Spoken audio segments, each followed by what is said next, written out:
चीनबाट आएको कुरा आयो। चीनले हामीलाई यो यस्तो भइराखेको छ भन्ने किसिमको जानकारी सुरुमा दियो कि दिएन भन्ने कुरा हो। अब यो चीनबाट सुरु भएर नेपाल हुँदै भारत जाने होला, त्यो भारत पछाडि मात्रै समुद्र त पुग्ने हो। त्यसले गर्दाखेरि फेरि नेपालले चाहिँ उता भारतलाई जानकारी दियो कि दिएन भन्ने कुरा पनि होला। त्यसले गर्दाखेरि यो इन्फर्मेसन एक्सचेन्ज भन्ने कुरो ठुलो कुरो हो। अब यो भिडियोमा हेरेर, मिडियामा हेरेर एआईले पनि बनाइराखेको हुन्छ कतिपय कुरा।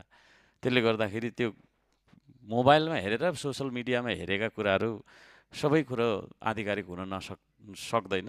त्यसले गर्दाखेरि यो खालको इन्फर्मेसन चाहिँ एक्सचेन्ज हुनु पर्थ्यो भन्छु म। केही कारण भयो होला र यस्ता घटनाहरूबाट चाहिँ नि हामी बच्नका लागि अब धेरै अन्य ठाउँमा पनि यस्ता घटनाहरू हुन सक्छन्।